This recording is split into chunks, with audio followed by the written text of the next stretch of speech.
everybody. Welcome to AEW Unrestricted. Aubrey and Will here today to talk to not one, but two guests, two of my absolute favorite people in the world. We have Evil Uno and we have Chugs, a.k.a. Adam Cole. But from here on out, we'll be known as Chugs because we are talking about the All Elite Arcade podcast, which I am so excited about. I'm a subscriber. Make sure you check it out, all your favorite podcast platforms. I want to talk a little bit about how this podcast came to be. And I know because I'm in meetings every week with Evil Uno for the AEW Games team. So Uno, could you talk a little bit about like how this idea was birthed and sort of the creation of it? For sure. AEW produces this fine podcast right now. And so there's an established podcasting world within AEW. And me and Chugs have, for maybe 2 years now, have been talking about making more video game content together. And one of the things we like to do the most is just talk about either recent gaming news or like recent trailers or what the games we're actively playing. And so we've always been flirting with this idea of potentially, you like that? You like the use of flirting? I like flirting. Yeah, no, that's good. We've been flirting with the idea of eventually making a podcast. And eventually, the stars aligned and we started our journey doing Twitch content together as an All Elite Arcade Twitch piece. And we just realized that more ears and more eyes would eventually see it if we turned this into an ongoing weekly podcast. And it was just a simpler format for us to follow because we live in different areas. He is from America. I'm still living in Canada. And the nature of our job is that we travel every week. And so this seemed like the natural evolution of our passions for video game. And it's been a very exciting journey as of yet. I mean, gaming happens to be among plenty of other things, but specifically the thing that seems to kind of bond all of us, right? I feel like Chugs in particular, you and I, the conversations you and I have more than anything else are usually about video games, rarely ever about wrestling at all. So it's nice that it's one of those things that kind of bonds wrestling fans and gives them something to kind of get some insight into a lot of what makes us tick as people. But for you, this is not something new. You've been kind of in this gaming avenue for pretty much, it's for a very long time, I'll say. Otherwise, that's how people know you as Chugs. But I want to give people kind of a little bit of background on you in this role and how people have come to know you through your Twitch and everything you've been doing for years prior to AEW. Sure. Yeah. So, I've going back a little bit further. Video games have always been something that have been a massive part of my life. For example, I talked about this on the first episode of All Elite Arcade, but my first memory, not gaming memory, my first memory of my entire life was I was 3 years old and I ran downstairs. It was really early in the morning and I ran downstairs and I see that my dad is sitting in front of the TV playing the Sega Genesis, and he's playing Road Rash, and he got the best bike in the game. And I couldn't believe it. I'm like, you got the best bike, Dad. Oh, this is so cool. So video games were always in my household growing up. However, around 9 years old is when I became just absolutely obsessed with pro wrestling. So my younger brother, he's been so into gaming his entire life. And I always loved them, but I wouldn't say I devoted like a ton of time into them. Like if he had some buddies over to play Halo, I would jump in on the LAN parties. I have great memories with a lot of PlayStation 1 titles like FF7, Resident Evil 2, Metal Gear Solid, games like that. But I truly fell in love, I would say, with video games actually in 2015. There was a point where, again, pro wrestling was all that I did. I had no hobbies, no other interests. If I had some chill time, I would sit down and watch wrestling. And I remember sitting there thinking, it'd be cool to have like a hobby outside of work. Of course, wrestling is my love. Yes. I was like, I should probably have something I do outside of work. And one day my brother came home. I was living with him at the time. And Halo 5 had just dropped. And I'm like, I remember Halo.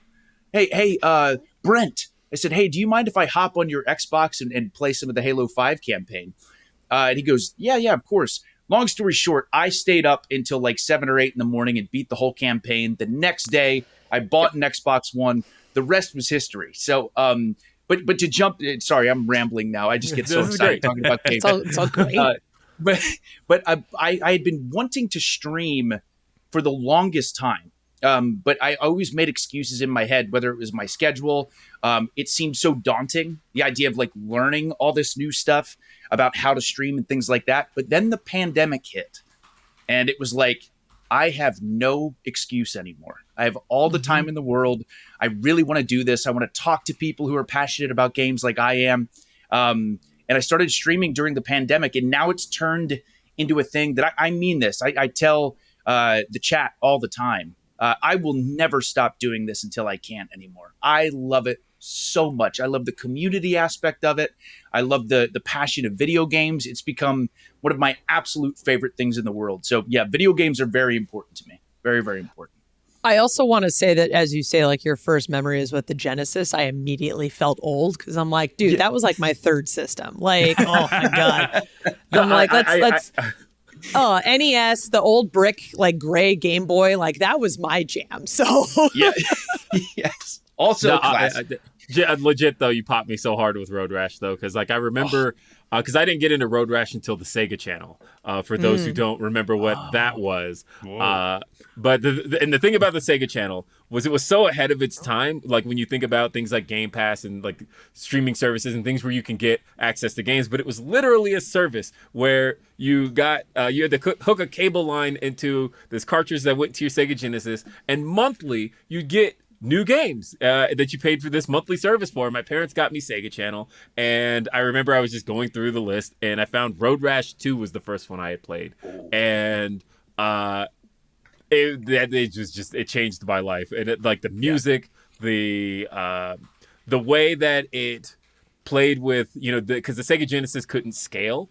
But it had different ways of playing with that, right? Because for those that don't know what I'm referring to, I'm specifically referring to the idea of a sprite changing sizes. And when when you're dealing with a game where characters need to be in motion, specifically a motorcycle driving game, you're dealing with depth of field, and you're dealing with things getting closer to the screen, and so. You couldn't have. Let's just speak in my language here. I'm just like, dude, you have no idea. and so the sprites couldn't get larger and smaller, but Road Rash dealt with it in such a smart way that you couldn't actually tell that things weren't scaling in the game the way that the Super Nintendo could. But it made the Genesis feel like it had something that competed. So when you mention that game, like it does so much for me, because Road Rash was seriously a game changer for the Sega Genesis. I agree. All right. We could probably just talk about Road Rash on this whole. Absolutely. We can talk about the games. I can give you 20 minutes on Sega alone. Sega alone. Yeah, right? Yeah. Oh, gee, don't get me started about NBA Jam. At the forefront of a lot of what you see in gaming nowadays. The channel, but also Dreamcast having DLC and internet access and all that. That's all stuff that Sega did before everyone else. But yes, people forget that the Sega Saturn was the first console with triggers. That like everybody had shoulder buttons, but the Saturn analog controller had triggers. Changed the game. Yeah. Dude, memory cards with freaking screens on them. Oh, yeah. Like, dude. The Neo Geo. Oh, man. Okay, we've turned into a nostalgia podcast here on AEW Unrestricted. Well, I want to ask you, Evo Uno. So I want to ask you what your origins with gaming are. Oh, so I have not a similar journey to Cole, because some of my first memories are of video gaming. I remember, Christmas when I was 4 getting my NES, and I have video footage of this, so probably that is why it's one of my first memories. I can revisit it. But my journey is that I've constantly been playing video games since I was a child. It's always been one of my main passions. I started professional wrestling at the age of 14. And so it's been the entirety of my life. But if I had a secondary passion that I've invested in, it's always been video gaming. Yeah. It became more than just something I did when I was a teenager. When Super Mario 64 came out, I remember the exact time it came out because in Canada we had this giant ice storm. And so my house had no power. I had to move into a hotel for several weeks. The whole city was shut down.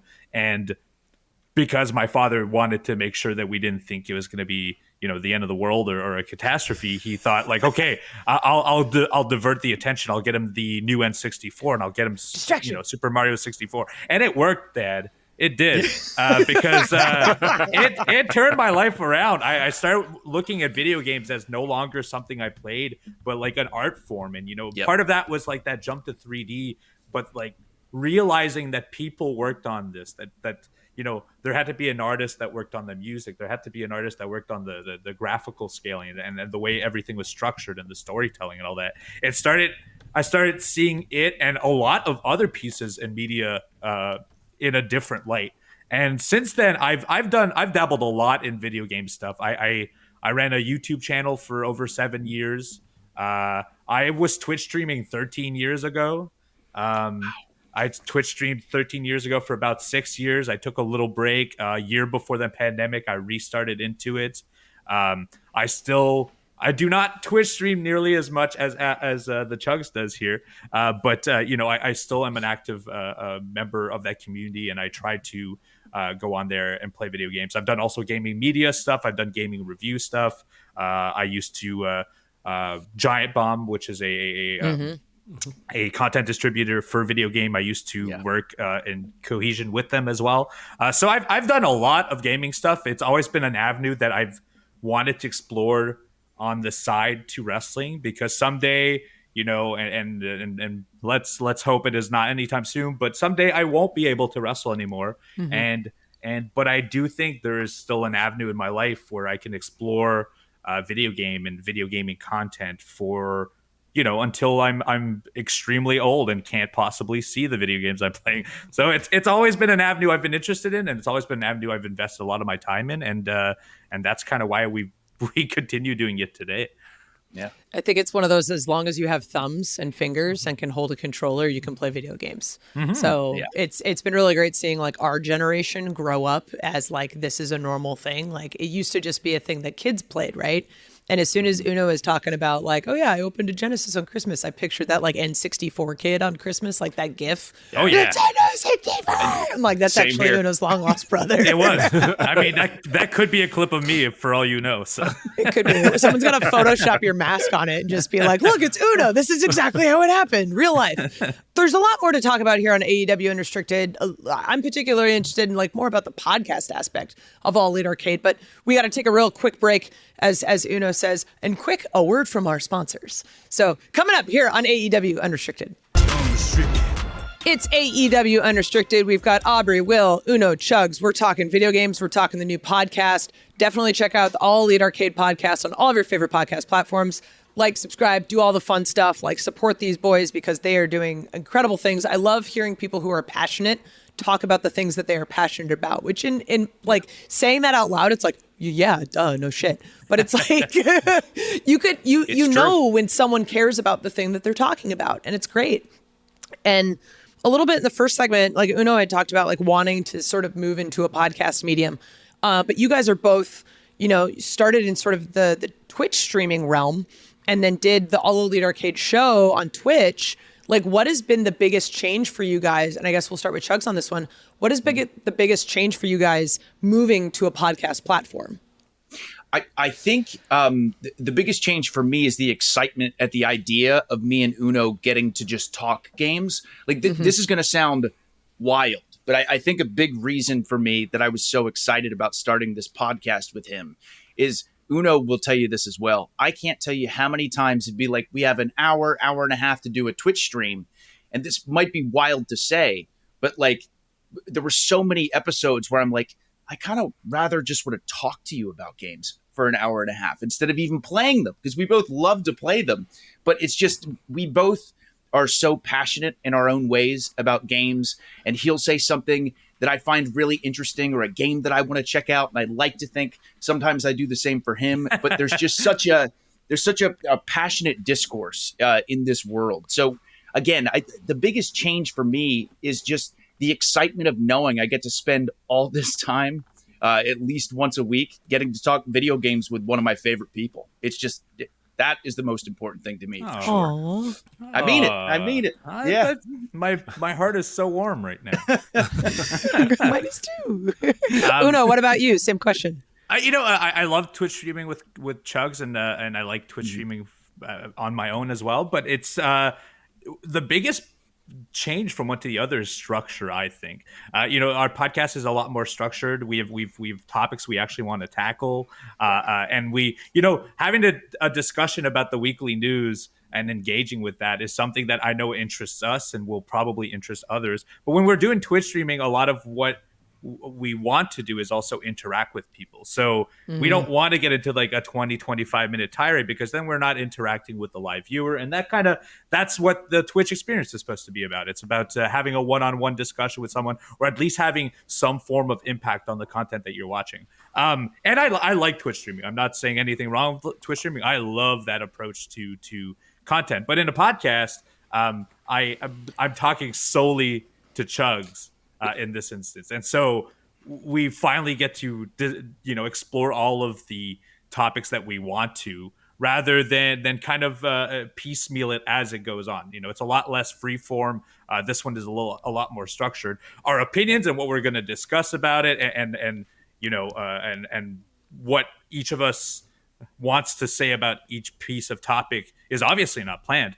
But knowing that for a portion of this podcast, I'll be able to talk about what we're actively playing right now, and I'll get to joyfully talk about Helldivers 2 or the new Fortnite updates, or Chugs and I can spit 10 minutes straight about Elden Ring, which we've done I think every episode as of yet. I think every episode, and then knowing that at some point we can then have another 30 minutes to discuss the weekly topics, because there's so much going on. Video game is the largest media form now. It used to be TV, it used to be movies, but now there are more video games released daily than I can count. Open a computer, go to a Steam page, GOG, go to the itch.io, whatever. Per day, there are at least 20 games that are going out there. So, more than that. If not, those are just the ones you notice. And that doesn't count mobile, that doesn't count browser, that doesn't count updates to the games and so on. So it's a medium that has so much content to explore, and so there's like this huge sense of discovery that we can do with the podcast, when we can dedicate more time to smaller stuff or new stories that affect some of the video games. So it's been a very exciting journey to jump from the Twitch side to the podcasting. Yeah.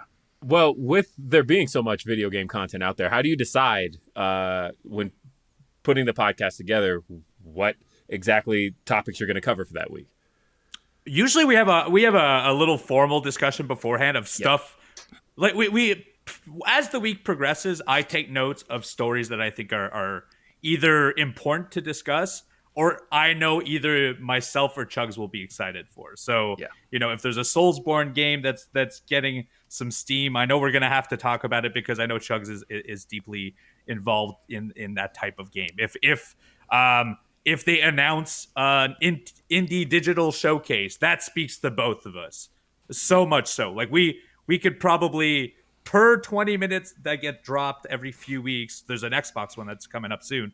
I know he and I could discuss for hours every single bit of trailer, talk about the development people that are behind it. Like I know that's stuff that can interest us. So as our week progresses, I constantly take little notes of what I would like to discuss. And then we have a little formal meeting in case he has extra stuff he wants to add to the list. Or we'll also scope with our team other stories, because there's stuff that I may not be interested in, or he may not be interested in, that we still should discuss. I completely glossed over a topic recently about, VR recently losing a lot of money, and I didn't even consider discussing it, but that's like a large topic, and that's brother, I worked at a VR company. I could go into all of that, because we lost money. I got laid off, and that's how I ended up at AEW. Hey, in the end, everyone wins, right? So yeah. But so that's kind of how we do it. Chugs on his end plays so much that he comes in fully loaded with opinions on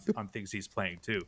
Well, and going off of what Uno had said, aside from us deciding like the major news stories that we want to discuss, that to me has been the most fun. There's like every single episode so far, Uno will come in and say, "Hey, I heard about this," or "I'm really excited about playing this." And sometimes I'm like, oh, I didn't know about that. But also, I played this, or I want to talk about this thing that's going to release soon.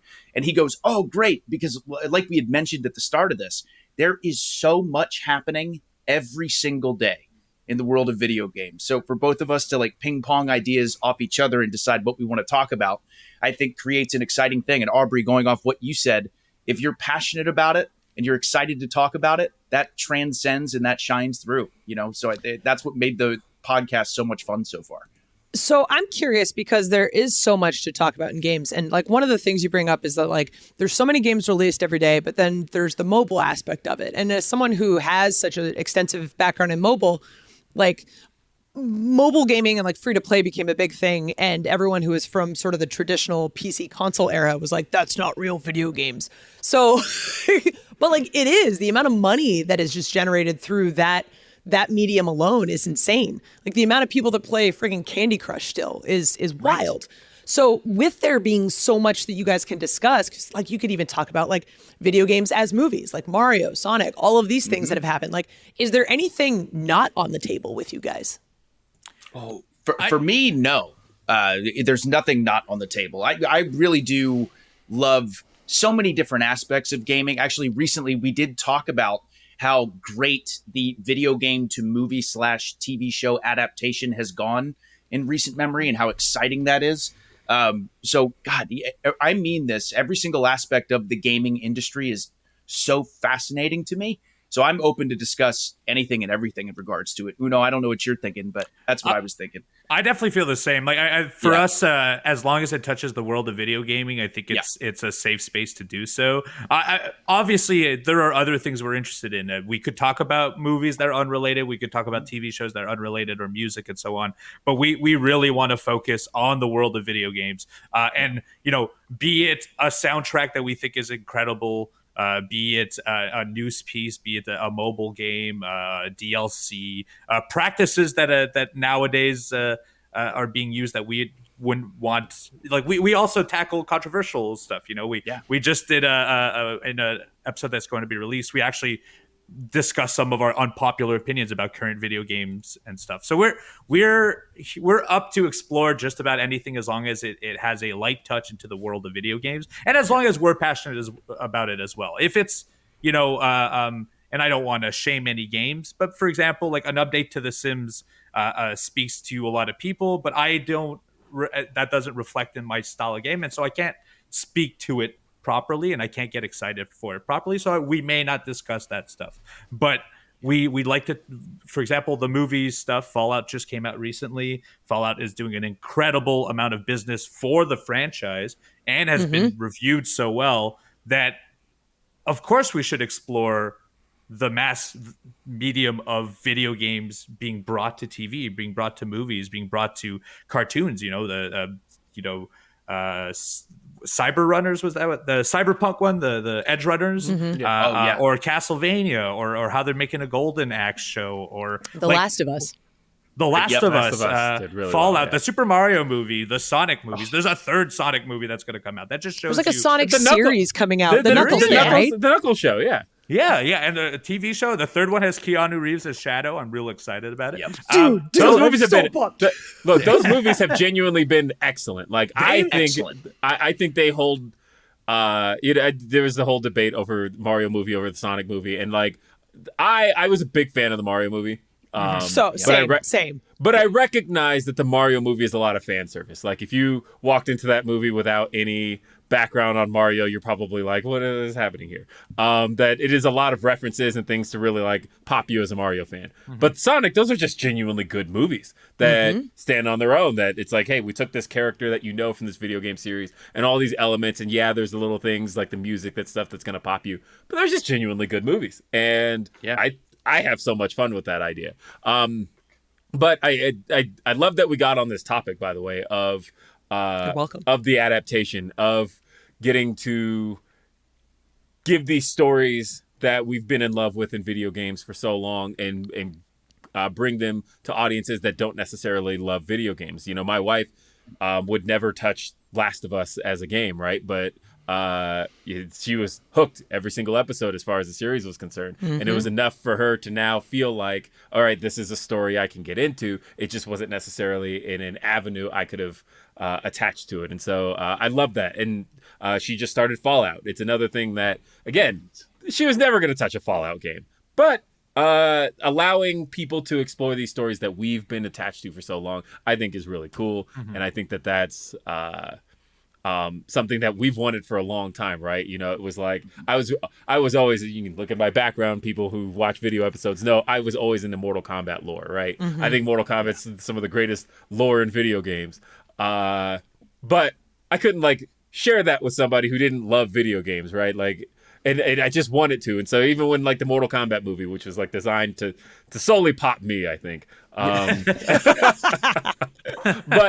But it's like I show it to somebody like, hey, this is kind of stupid. And I'm like, no, you don't get it. Shang Tsung can take souls. Right. And morph into people. So true. But like, you know, we want it for so long to be able to share these stories with people who didn't necessarily play video games. And I think now is like the best time for that to be happening. And it's so cool to see it at the level it's at right now. The adaptations are so much better than what they used to be, you know, like 20, 30 years ago when they would make a video game movie, they didn't really care about the lore of the video game itself. What is that? So you see like that on the video podcast right now, he's showing Street Fighter with Jean-Claude Van Damme, which by the way, I really enjoy. I love that movie. I think it's an incredible movie, but I don't think it's an incredible movie based on the Street Fighter lore. I think it's just as a standalone weird B movie, it's incredible. But like can we talk about the original Mario movie? Like, same. I like that movie, but that has nothing to do with the series. Nothing. You know? I have a theory that Street Fighter, and maybe this has been said somewhere, but I have this theory that it was just like a movie that was already written, that they had. Like, it was just like a military movie starring Jean-Claude Van Damme that was already written, that they already had done. And they're like, you know, this Street Fighter thing's kind of popular. If we just like slap Street Fighter characters all over this and just call it Street Fighter, will it be successful? It's the Super Mario Brothers 2 of movies. Yes, that's exactly right. That's a perfect comparison. Yeah, that's perfect. Yeah. You're welcome. My credibility is showing. Sorry. Yes, no, I love that. But when you really think about that, Aubrey, I mean, think about how much from Super Mario 2 is like currently Super Mario lore. And I always just think about how this wasn't a part of Super Mario at all, but now it's just in the lore, and it exists like that. And it's like a hard why thing does to even Luigi explain. flutter jump? Nobody knows, but it just made sense. Yeah. Right. How is Birdo a thing? Right? That's what Right. Birdo is like a nonsensical character in the grand scheme of it. Like, And shoots Birdo's still eggs going out of a strong in nose. Super It Mario is. lore. It is. Yeah. Right? Yeah. It's insane, dude. Oh my You God. can play as Birdo in Mario Kart. That just shows you the impact of that second Exactly. one. Yeah. Exactly. Everything is lore. Oh my God. I can't even get you started on like Mario lore and just like the amount of like time that people have spent in these games. Like, to think that there are games who could like, if you just look at the age of them, could like legally drink. Like, that is how long ago these games were made, right? Like, the game that really like made me want to make games was Ocarina of Time. And to think that like, that's like over 20 years old now. Like, oh God, like I've played that game on like how many systems and how many times. And like, I'm just going to put it out there. I love the water temple. It makes sense if you do it the right way. Like, I'm just going to put it out there. I'll tell you the secret after the fact. Hard disagree, but we can keep going. It's okay. No. The secret is you start at the bottom, you do everything you possibly can, you go up each floor and you just keep repeating. And the whole thing makes sense. It's not confusing at all. That's your little gaming tip for the day. Primus strategy guy. Okay. Good. Yeah. Very good. Right?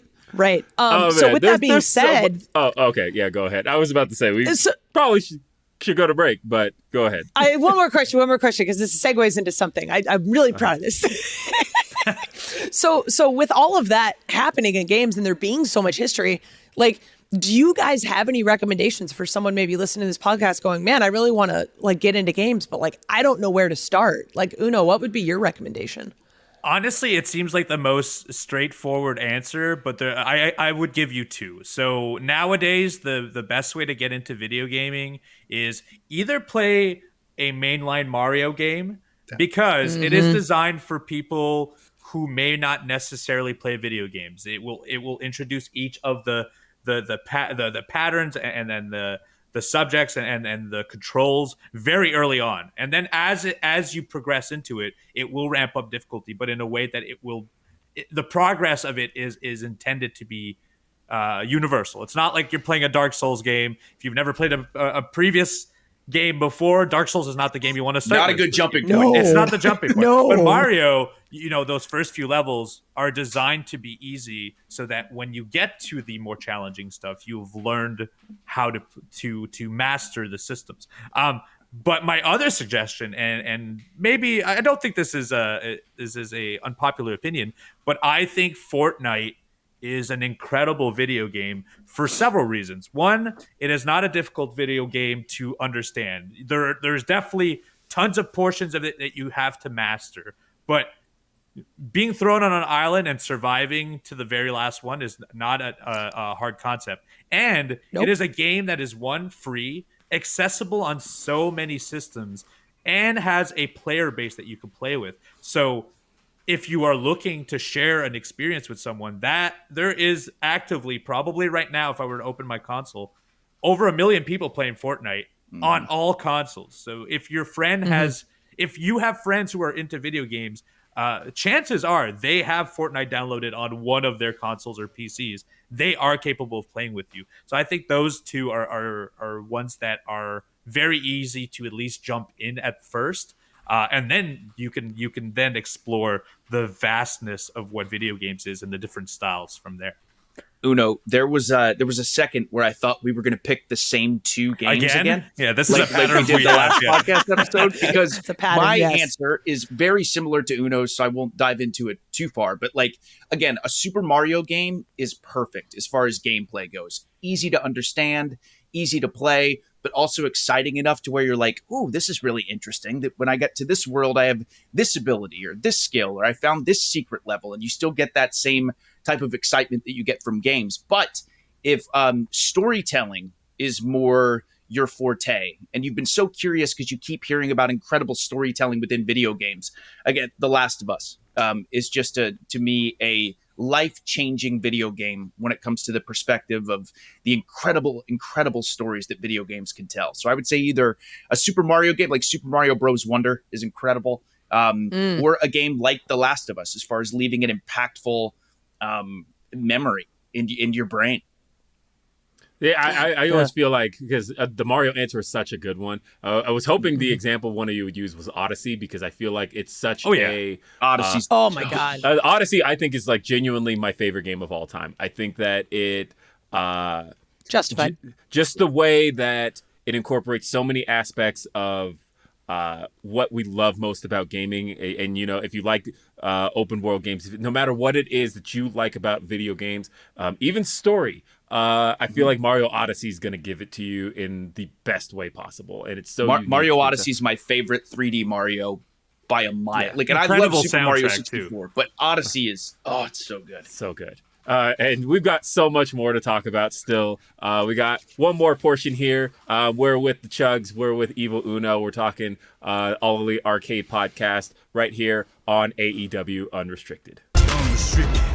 AEW Unrestricted, Aubrey and Will talking to the Chugs and Evil Uno about all kinds of stuff. And this has just been a fantastic conversation. We've even realized in between segments when we're talking in commercial, oh my God, we're just talking about whatever we want.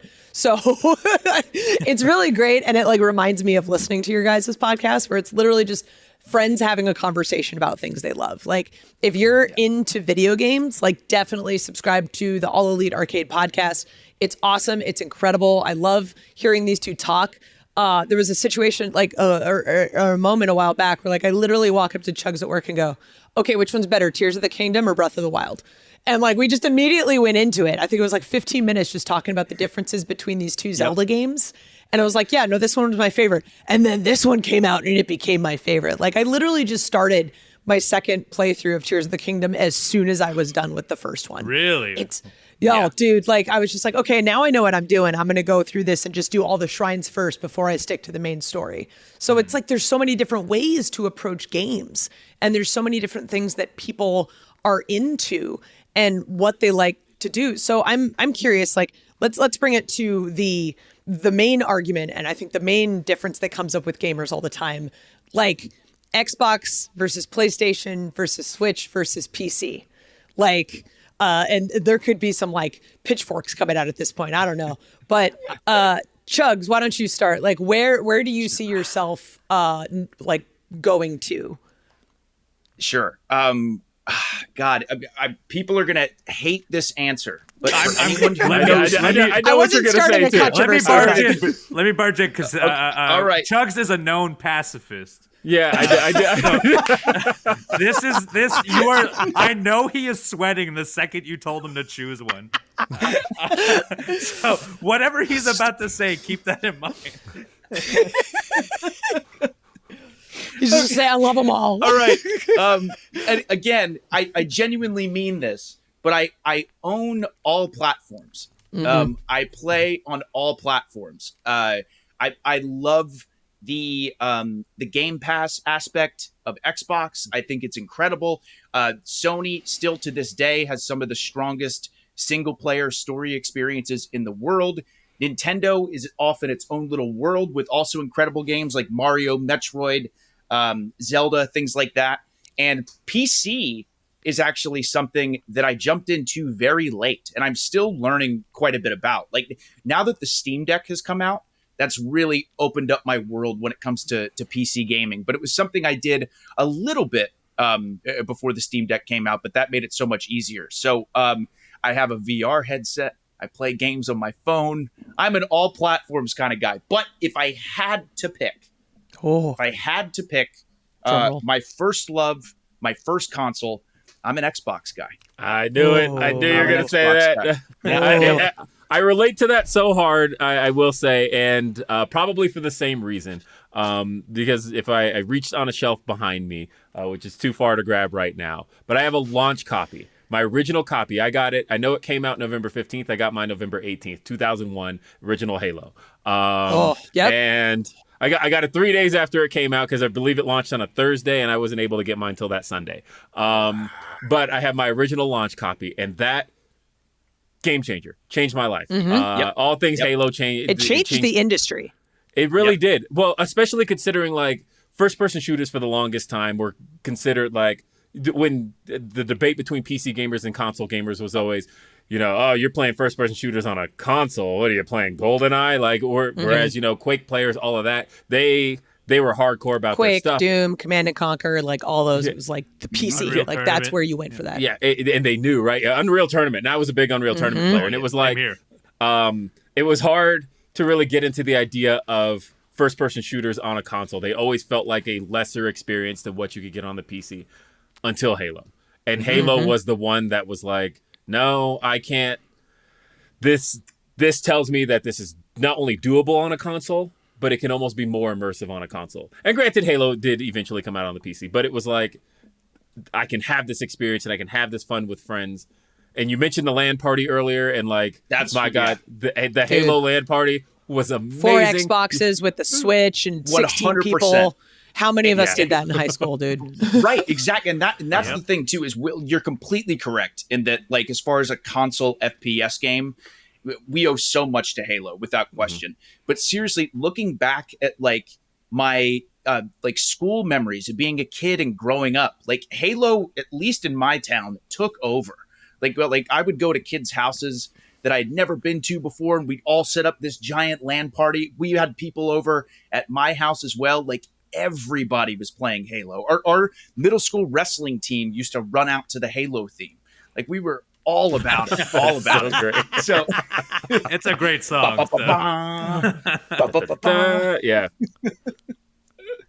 I have a tiered system on this answer, so I hope Tiered? you, All right, let's Tiered. go. I hope This you is have prepared. 5 minutes, because it depends on what point of my life, what the answer would be. Fair. For most of my childhood into like even late teens, I would have said 100% Nintendo above everything else. And that's a lot of me being raised on those consoles. You know, I had an NES, I had a Game Boy, I had the Super NES, I had Game Boy Color, I had N64. onwards and onwards. I actually stopped at GameCube because at that point in my life, I wanted more adult experiences. So you either had to choose one or the other when you had the funds. And so I ended up being a PlayStation kid up until maybe a few years ago. I was vehemently about PlayStation, PS1, PS2, PS3, PS4. I would get in debates back in the day and be pretty. I was one of those people I don't like today who would be like championing a brand that they knew nothing of the opposition. They just were just solely interested in one. And so I was The tribalism. Exactly. Yeah. I was such a big Sony kid back then because I didn't know the other side of it. Nowadays, and this is my suggestion to people, you can find great video games on all consoles. Everywhere. There are great experiences that are unique to all of them, and that's also why I own every console and I play every console, is that Nintendo does stuff that no one else can do. They have IPs that are just synonymous with video games and that have eventually bled into every video game afterwards. So if you want the granddaddy of video games, Nintendo has all of that. Xbox has a whole library of video games from Xbox One all the way to now that's available on Game Pass. So you can do so much. If you want to start video gaming today, I think your best bang for your buck is Game Pass. You have I agree. so many games that you can play with. You can revisit history. You can play first party Xbox games when they come out. You know, they're very rare nowadays, unfortunately, but it is a great thing. PlayStation does the best third party story games, I think. If Last of Us, Uncharted, God of War, which third will person. Yeah. Okay. Yes, which will also become a TV series, by the way. So like they know how to do storytelling. They know how to do like cinematic experiences. The Final Fantasy 16, and Final Fantasy has been, while it has touched everything, is more of a Sony thing. But and now that I've said all this, PC Master Race forever because I knew it. you can play everything on there. Everything you just named, except Nintendo. But which I with will an say, emulator. I'm still rooting for Nintendo to like one day just have, because there's so much to gain out of Nintendo having the first party experience, and like you buy the Switch, this is the only place you can get these games. But man, there's a piece of me that's like, I would just love 4K Mario Odyssey. Like just one day I would love to be able to, with my max PC settings, be able to play this in the best possible way. And like Nintendo, it's just a license to print money. You don't even have to you can wait years to release them, but release them on the PC, Imagine man. Well, so Mario that's the Kart. thing with Nintendo, right? Like they're just going to end up releasing it in 5 years anyway on a new platform with better graphics, and they're going to make you buy it again. And they're the masters of that. Yes. And you know what? They get my money each time, so why change Every it? time. I know. But, for example, Mario Kart 8, great game. I want to play it with others, but I find the Nintendo approach to online convoluted. If it came to PC, I guarantee you the top 10 selling games for the next 3 months, Mario Kart will be in it. Yep. Because it's a platform that more people have access to, and it's just, your computer is connected to the internet. It's almost guaranteed if you have a computer, you have the internet nowadays, right? So it's just, I know why Nintendo doesn't release their stuff to PC. Yeah. And I appreciate that because it does give strength to their console. But for me, the best bang for your buck, if you have the money to get it, is getting a new PC and exploring everything. Because that's you could find practically everything with some slight exceptions. Even Sony will drop their big games a year later now on PC. Xbox, you can straight up play all of them now straight on PC because Microsoft owns Xbox. To me, I think PC is the superior choice right now, and that's only because of access to so much. Wow. Yeah, that's about the answer I expected. And although I disagree with None one of this thing was surprising. Yeah, I disagree with one thing you said which was the fact that you said that there's really nothing Nintendo can't do. But I disagree because I believe there was a commercial that said that Genesis does what Nintendo does. That is true. Oh, Hey, here's the thing. I would champion a Sega console today because I think me too. Sega's 100%. IPs are incredible. It's unfortunate now they're spread out everywhere, so they have less access to it. But like, if today they were like, hey, Like a Dragon, Sonic, Shenmue. We're breaking all brand new ones, and they're not Streets of available. Rage. Streets of Rage, and they're not available anywhere else. Guess what? I'll buy the Sega console tomorrow because I also trust them. We've talked about it earlier. They've always, both them and Nintendo have tried to, jump one above the other on being at the forefront of video games. Like everyone at one point owned the Wii because it was something that no one else was doing. I think it was the best-selling console of all time. Exactly. And Switch, for example, I think started that's the revolution. PlayStation 2. Yes, Oh. that is true, actually. Yeah. As Switch, for example, led to the everyone making handheld consoles again. And that's not something that wasn't done previously. There was PS Vita, there was PSP Go, so on and so forth. But PS Vita. but Nintendo really championed it, and that led to other stuff. So if Sega makes a console tomorrow, I might revisit this choice and say Sega. That's fair. That's fair. Well, this has been an incredible conversation, and look, we could talk gaming all day long, but that's kind of the point here, right? Was that there's so much conversation to be had around video games, and video games is such a medium that everybody can relate to, and that is why you should be checking out All Elite Arcade, because these conversations continue to be had with Evil Uno, with the Chugs, and you can catch new episodes on your favorite podcast platforms. And it's been so great having you guys here today. Yes. Thank you so much. Yeah, thanks for having us. This is the best. This feels like every other podcast we've done, and I feel like we could have done another hour. So Easy. Yeah, we'll just put this into your feed so that it's like, yeah, no, we had a conversation about games. It's fine. One That's week. great.